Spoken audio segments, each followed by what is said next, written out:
இங்க பாருப்பா, மீனாவை பார்த்து நீ கத்துக்க வேண்டிய விஷயம் இன்னும் நிறைய இருக்கு. என்னை யார் என்ன சொன்னாலும் சரி கண்டுக்கவே மாட்டா. அம்மன் ஜல்லிக்கு பிரயோஜனம் இல்லாத மாதிரியே இருப்பா. அதே மாதிரி கதிர் யாராவது ஏதாவது சொன்னா நீயும் கண்டுக்காம இருக்க வேண்டியதானப்பா. இங்க பாருங்க, காலங்காத்தாலே என்ன வம்பு கிழத்திய உங்களுக்கு அம்புட்டு தான் சொல்லிட்டேன். வம்புகளா இல்லைங்கள, உண்மையை தானே சொல்றேன். ஏன்பா என்கிட்ட பேச மாட்டியா? அப்படியெல்லாம் ஒன்றும் இல்லை. இப்போ என்னப்பா, கதிர் பண விஷயத்த அப்பா கிட்ட சொன்னது உனக்கு பிடிக்கல அப்படித்தானே? அந்த பேச்சை விட்டுறலான உடனே. டே, இந்த பிள்ளை அரசி மாதிரி என்கிட்ட துருன்னு பேசிக்கிட்டு இருந்துச்சுரா. இப்போ பேச மாட்டேங்குதே.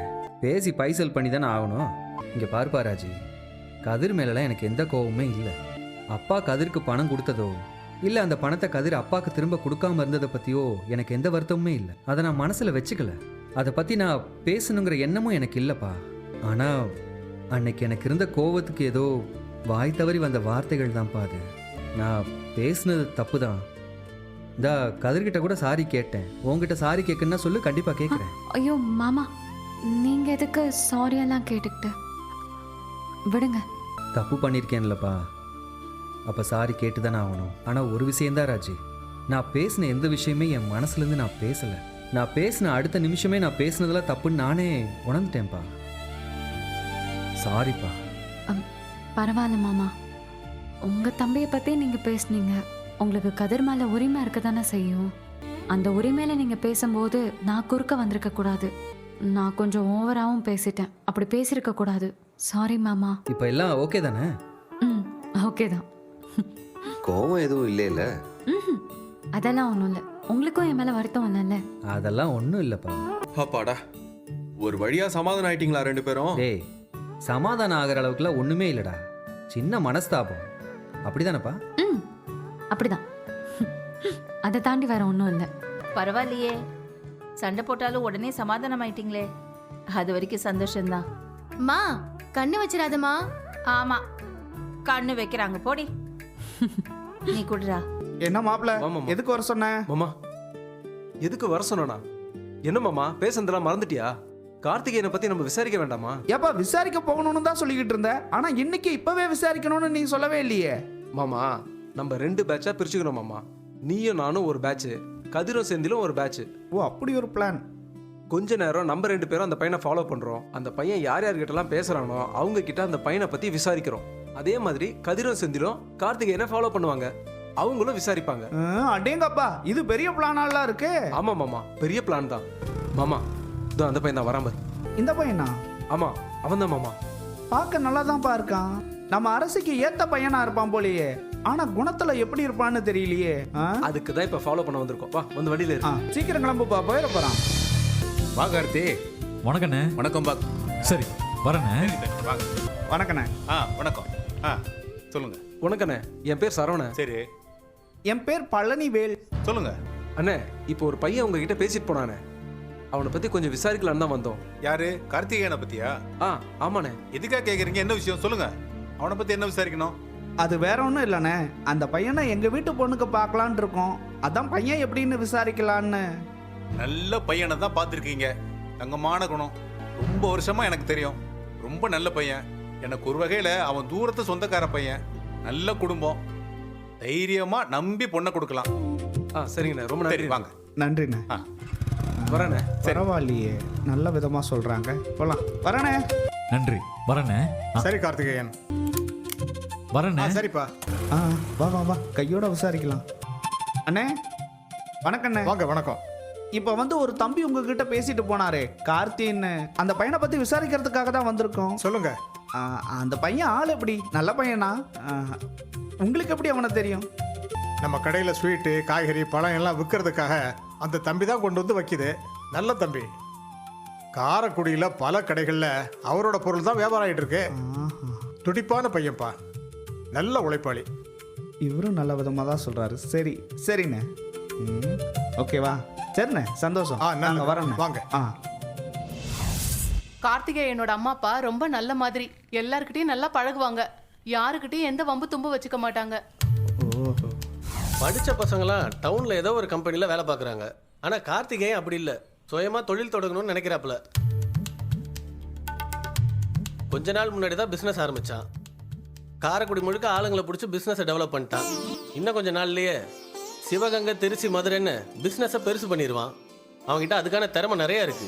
கார்த்தி நல்ல பையன் தம்பி. சத்தமா ஒரு வார்த்தை கூட பேச மாட்டான். பொண்ணுங்க கிட்ட பேசுறது, வம்பு பண்றது, இப்படி எந்த பழக்கமும் கிடையாது. பெரியவங்க கிட்ட எல்லாம் மரியாதையா பேசுவான். எனக்கு ஒரு தங்கச்சி இருந்தா நானே அந்த பையனுக்கு கட்டி வச்சிருப்பேன். நாங்க வரோம் தம்பி. அப்ப சரி வரேன். சரிங்க. ரொம்ப நன்றி. ஏன் மாப்பிள்ள, விசாரிச்சதுல ஒருத்தர் விடாம அவனை பத்தி எல்லாருமே நல்ல விதமா தான் சொல்றாங்க. ஆமாம் மாமா, உண்மையிலே அந்த பையன் நல்ல பையன் தான் போல. இந்தாங்க. ஆ. வேற ஏதாவது வேணுமா? இல்லைண்ணே அவ்வளோதானே. ஒரு நிமிஷம் காட்டுங்க. சரிண்ணே. அப்புறம் போன வாரம் பாக்கி வச்சுருந்தீங்களே, அதையும் கணக்கில் ஆமாம் சேர்த்து ஆமாம் சேர்த்துக்கங்க. மொத்தம் 1500 ஆச்சுண்ணே. சரிங்கண்ணே. இந்தாங்க. சரிண்ணே. வரேன். ஏய் வா கோமதி, வாப்பா மீனா. என்ன திடீர்னு மாமியாலும் மருமகளும் கடை பக்கம்? இல்லைங்க, சீதாக்கா வீட்டில் சீட்டு பணம் கொடுக்க வேண்டியிருந்தது, அதான் அப்படியே உங்களை பார்த்துட்டு போகலான்னு வந்தேன். அப்படியா? சரி, ஏதாவது சாப்பிட்றீங்களா? ஆஹா, எனக்கு எதுவும் வேண்டாங்க. மீனா, டீ ஏதாவது சொல்லிட்டா? இல்ல இல்ல மாமா வேணாம். சரவண மாமா இல்ல? அவன் டெலிவரிக்கு போயிருக்கியாப்பா, இப்போ வந்துடுவான். கோமதி உட்காரு, அதான் அந்த ஸ்டூல் எடுத்து போடு. மீனா, உனக்கு ஏதாவது ஸ்டூல் எடுத்து போட்டா? இல்ல இல்ல மாமா பரவாயில்ல. சரிப்பா, என்ன திடீர்னு 2 பேருக்கு வந்திருக்கீங்க?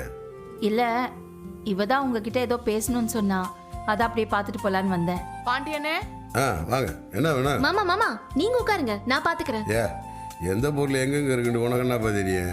நான் பாத்துக்கிறேன் மாமா. சரி. அக்கா நல்லா இருக்கீங்களா? நல்லா இருக்கம்மா. வீட்ல எல்லாரும் நல்லா இருக்காங்களா? எல்லாரும் நல்லா இருக்காங்க. என்ன வேணும் உங்களுக்கு? 1 கிலோ வெல்லம், அப்புறம் 1 லிட்டர் நல்லெண்ணெய் கொடுங்க. சரி, அந்த பேக் கொடுங்க. எண்ணெய்லாம் எங்க இருக்கு மாமா? இங்க இருக்குப்பா. என்ன அங்க இருக்கு? 3வது ரேக்ல இருக்குப்பா, இந்த பக்கம். நல்லெண்ணெய் அங்க இருக்கா? அங்க. Okay. இந்தாங்கக்கா. எவ்வளவு ஆச்சு? 2 பாக்கெட் போட்டிருக்கேன். எவ்வளவு ஆச்சு மாமா? மொத்தம் 350 ரூபாப்பா. இந்தாங்க. ஒரு நிமிஷம்க்கா. இந்தாங்க மாமா. இந்தாங்க. அடிக்கடி வாங்க. வரேனே. ஏப்பா, 2 பொருள் எடுத்ததுக்கே டயர் ஆயிட்ட போல. ஆமாமா, நான் வந்து கடையில் நிற்கிறேன்னு சொன்னா வேண்டான்னு சொல்விய, இப்ப மருமகளை வேலை பார்க்க விடுறீங்களே. அந்த பிள்ளை ஏதோ ஆசைக்கு வியாபாரம் பண்ணுது, பண்ணிட்டு போகுது. பண்ணட்டும் பண்ணட்டும். நான் எப்படி வியாபாரம் பண்ணேன்? ஏப்பா, வருஷ கணக்கில் வியாபாரம் பார்த்து செந்தில விட நீ நல்லா வியாபாரம் பார்க்குறப்ப. அது என்னங்க நீங்க, இவன் நல்லா வேலை பார்த்தான்னு சொல்றதை விட்டுட்டு எப்ப பார்த்தாலும் அவனையே கரிச்சு கூட்டிட்டு இருக்கிய. வீட்லயும் திட்டுறீங்க, வெளியிலயும் திட்டுறீங்க, அவன் இருக்கிறப்பவும் திட்டுறிய, இல்லாதப்பவும் திட்டுறியன்னா இதெல்லாம் ஒன்றும் சரிப்படலைங்க. நானும் எவ்வளோ தடவை சொல்லி பார்க்குறது உங்ககிட்ட. ஏய், இவோ ஒருத்தி, நான் அவனை திட்டுற மாதிரி அவன் தானே நடந்துக்கிறான். ஏதாவது ஒரு விஷயம் உருப்படியாக பண்ணுறானா, அப்புறம் நான் திட்டுறேன்டா என்ன அர்த்தம்? என்னப்பா? உங்ககிட்ட ஒரு விஷயம் சொல்லணும். என்னப்பா சொல்லு. அவங்க உங்க பையன்தான், அவங்கள நீங்க திட்டுறிய, அந்த விஷயத்துலலாம் நான் குறுக்க வரமாட்டேன். உங்களை அவளை திட்டாதீன்னு நான் சொல்ல மாட்டேன். ஆனா அவளை திட்டும் போது கொஞ்சம் தனியா கூப்பிட்டு திட்டுங்க மாமா. சபையில எல்லார் முன்னாடியும் வச்சு திட்ட வேணாம். ஏப்பா, உங்ககிட்ட இது வந்து புலம்புனானாவே? இல்லை இந்த மாதிரி போய் அப்பாட்ட எதுவும் சொல்லுன்னு சொன்னானா? ஐயோ, அவங்க எதுவும் சொல்லல மாமா. நானா தான் இதை சொல்றேன். அவங்களை விட சின்ன பசங்களாம் நம்ம வீட்டில் இருக்காங்கல்ல மாமா, அவங்களுக்கெல்லாம் முன்னாடி வச்சு அவங்களை திட்டும் போது அவங்களுக்கு ஒரு மாதிரியா இருக்கும்ல. சொல்லுடி. அதுவும் இல்லாம அப்படி நீங்க திட்டும் போது எனக்கும் ரொம்ப கஷ்டமா இருக்கு. இதை தன்னடி நானே இவர்கிட்ட சொல்லிக்கிட்டே இருக்கேன், கேட்கவே மாட்டேங்கிறாரு. மாமா, ஏற்கனவே பண்ண தப்ப அவங்க மறுபடியும் பண்ண மாட்டாங்க. இனிமே நீங்க அவங்களை ஏதாவது சொல்றதா இருந்தா கொஞ்சம் தனியா கூப்பிட்டு சொல்லுங்க மாமா. ப்ளீஸ் மாமா. அருப்பா மீனா, அவன் என் மகன்பா. அவன் மேலே ஏதாவது வஞ்சகம் வச்சுக்கிட்டுல நான் அவனை திட்டவே இல்லை. என்ன ஒன்று, அவன் எனக்கு பிடிக்காத விஷயம் ஏதாவது ஒன்று செஞ்சிருவான். நானும் மனசு ஊருக்காமல் அவனை வச்சு விட்டுருவேன். சரிப்பா, நீ சொல்லிட்டீங்களே, உனக்காக நான் அவனை எல்லாரும் முன்னாடி திட்ட மாட்டேன். போதுமா? போதும் மாமா. அது நீ சொன்னதுக்காகத்தான். என்ன பண்றது, எல்லாம் சொல்ல வேண்டிய ஆளுங்க சொன்னாதான் காரியம் நடக்கும் போல இருக்கு. நடக்கட்டும் நடக்கட்டும், சும்மா சொன்னேன்டி, விடு. தம்பி, டீ கடையில் வடை போண்டா பஜ்ஜின்னு தான் வாங்குவாங்க. கடலை உருண்டை எள்ளு உருண்டையெல்லாம் வாங்க மாட்டாங்கப்பா. அண்ணே, அப்படியெல்லாம் யோசிக்காதீங்கண்ணே.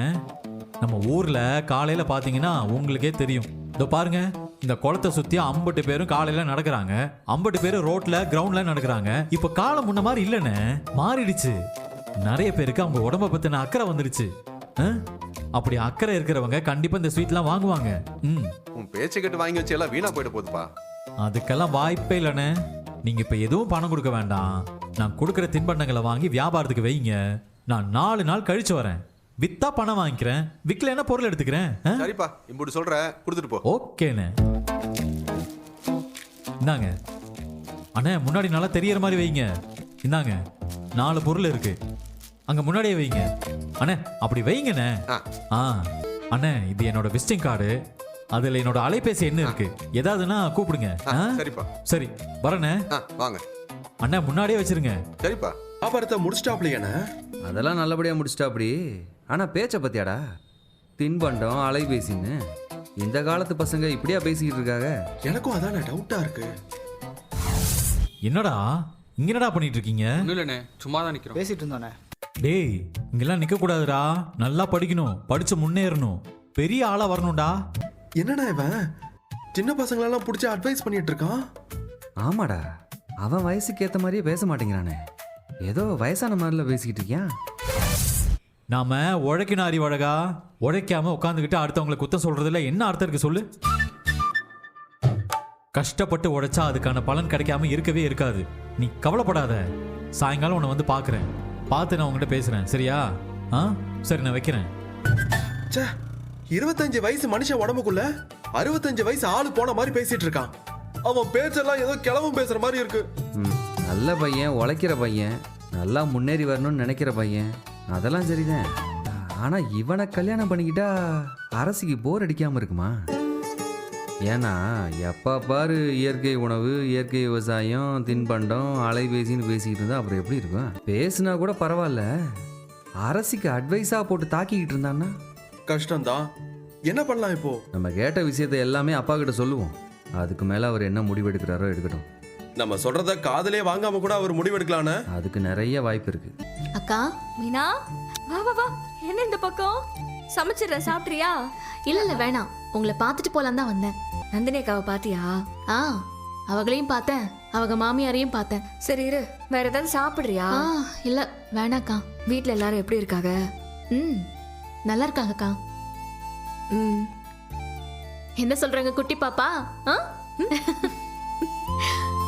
போன வாரம் ஆஸ்பத்திரிக்கு போனேன், டாக்டரை பார்த்தேன், பாப்பாலாம் நல்லா தான் இருக்குன்னு சொன்னாங்க. ஹாஸ்பிட்டல் போகும்போது என்னையும் கூப்பிட்டுருக்கலாம்ல.